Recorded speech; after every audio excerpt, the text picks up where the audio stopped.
बिस्मिल्लाहिर्रहमानिर्रहीम अल्लाहुम्मा सल्लि अला मुहम्मद व आले मुहम्मद।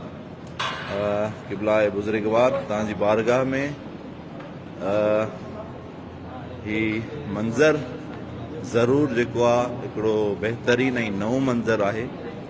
ही मशहद मुक़द्दस में मौला रज़ा जे हरम में जे हेठां ई हिकिड़ो क़ब्रिस्तान आहे।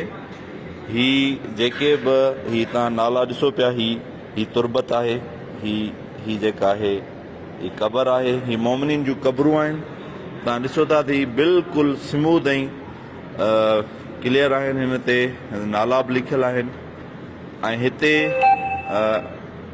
मोमिनीन जेको आहे हिननि जे मथां हलनि था ऐं जेको आहे उन्हनि जो सवाबु हिननि अंदरि जेके तुरबतुनि में आहिनि मरहूमीन उन्हनि खे थिए थो। तो तव्हांजी बारगाह में गुज़ारिश आहे हिननि सभिनी मरहूमीन जे लाइ इल्तमास दुआ सूरह फातिहा हिननि जे लाइ ज़रूरु पढ़ंदा ऐं हिननि जे सदके असांजे तव्हांजे मरहूमीन जे लाइ बि दुआ मग़फ़िरत ऐं उन्हनि जे लाइ सूरह फातिहा पढ़ंदा। हीउ इंतिहाई ख़ूबसूरत मंज़र तव्हांखे ॾेखारींदो हलां। ही कॉरिडोर आहे, ही सिधो कॉरिडोर आहे, ही सिधो कॉरिडोर आहे। ही सभु मरहूमीन आहिनि, उन्हनि जूं तुरबतूं आहिनि जेके पूरियल आहिनि।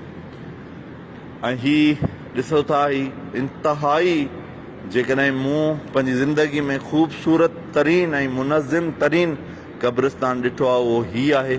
इंतिहाई पुरसुकून लम्हात ऐं इंतिहाई लाभाइता मंज़र ऐं इंतिहाई मुनज़्ज़म अंदाज़ में हिते जेको आहे तुरबत खे जेको आहे जोड़ियो वियो आहे। हिते मरहूमीन जूं तुरबतूं आहिनि। ये असांजा बुज़ुर्गवार जेके आहिनि उहे साईं बिरादर मोहसिन ऐं साईं अलमदी साईं मौलाना आरिफ़ खोसो साईं जन मौजूदु आहिनि। हीउ इंतिहाई बहितरीन मंज़र आहे। दिलि चयो तव्हांजी बारगाह में हिन खे शेयर कजे। ही मशहद मुक़द्दस ईरान में मौजूदु आहे।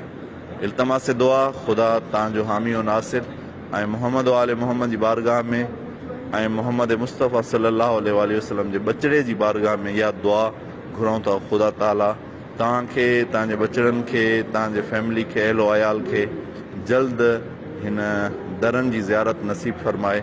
ख़ुदा सलामत रखे। अल्लाह साईं तव्हांजो हामी नासिर।